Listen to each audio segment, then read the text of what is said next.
ফলতাতে রিপোল যতবারই করবেন তৃণমূল কংগ্রেসই জিতবে। যেভাবে ফলতায় নির্বাচন করানো হয়েছিল, যেভাবে বিভিন্ন ইভিএম বক্সকে টেম্পার করানো হয়েছিল, সেটা কোনো সুস্থ সামাজিক সভ্য সমাজে কাম্য নয়। ইভিএম এর বোতামে টেপ লাগানো, বুথ দখল, ভয় দেখিয়ে ভোট আদায়, ভুয়ো ভোট। 29 এপ্রিল ভোটের দ্বিতীয় দফায় ফলতা বিধানসভার বিভিন্ন বুথ থেকে উঠে আসে এমন গুচ্ছ গুচ্ছ অভিযোগ। ফলতায় ইভিএম এর টেপ লাগিয়ে রাখার একটি ভিডিও সোশ্যাল মিডিয়ায় পোস্ট করেন বিজেপির আইটি সেলের প্রধান অমিত মালব্য। ফলতায় পুরো রিপোল হবে। স্ক্রুটিনির পর ফলতায় ফের ভোট করানোর ঘোষণা করে নির্বাচন কমিশন। এরপরেই নতুন করে চড়তে শুরু করে রাজনীতির পারদ।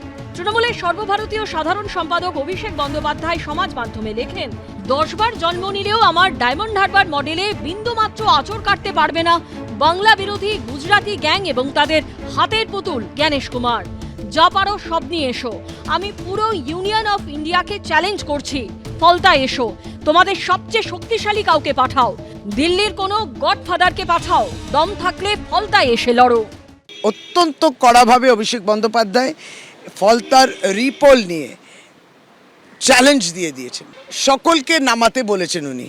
বারংবার তৃণমূল কংগ্রেসকে অপমান, বারংবার বাংলাকে কালিমালিপ্ত করে। 2100 যে আর্মি সৈন্যতা, মানে 2 লক্ষর বেশি এলো এখানে, তাহলে ওইখানে কেন সেটা সামলাতে পারলো না?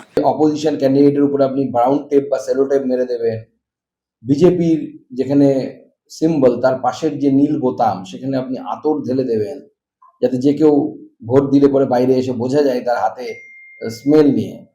এইভাবে তো ভোট হতে পারে না। তবে ফলতায় নতুন করে নির্বাচন ঘোষণার প্রতিবাদে অভিষেক বন্দ্যোপাধ্যায় সমাজ মাধ্যমে যে পোস্ট করেছেন তার সমালোচনা করেছে বিজেপি। অল্পবিদ্যা ভয়ঙ্করী যাকে বলে, ইউনিয়ন অফ ইন্ডিয়া বোঝে কি সে? তার কোনো আইডিয়াই নেই সম্ভবত যে ইউনিয়ন অফ ইন্ডিয়া কি। মানে উনি একাধারে ইন্ডিয়ান আর্মি, ইন্ডিয়ান সমস্ত যে সরকারি ব্যবস্থা সবাইকে চ্যালেঞ্জ জানাচ্ছে। তাহলে কি উনি ইন্ডিয়ান না? ওনার ফলতাটা কি ইন্ডিয়ার মধ্যে পড়ে না? না, ফলতা এবং ডায়মন্ড হারবারকে উনি ইন্ডিয়ার বাইরে ভাবেন? তাহলে সেই মতো ঘোষণা করুক, তখন ভারত সরকার ভারতের সংবিধান অনুসারে যে পদক্ষেপ নেওয়া সেই পদক্ষেপ নেবে, দেখা হবে সামনাসামনি।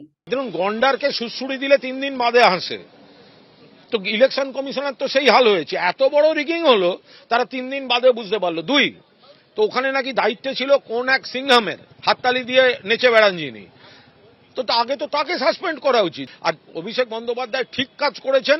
বিজেপির ক্ষমতা থাকলে, মুরত থাকলে, ওদের সারা ভারতের নেতাদের মধ্যে যে কোনো একজন এসে ফলতায় লড়ে দেখান। বাকি 293 আসনের ভোট গণনা এবং সরকার গঠন হয়ে যাবার পর ভোট হবে ফলতায়।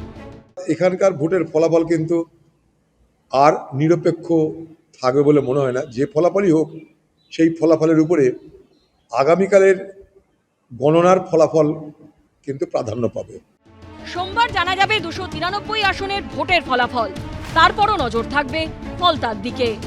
অনির্বাণ বিশ্বাস, মুন্না আগরওয়াল ও রাজীব চৌধুরীর রিপোর্ট, এবিপি আনন্দ। এবিপি আনন্দ, এগিয়ে থাকে, এগিয়ে রাখে।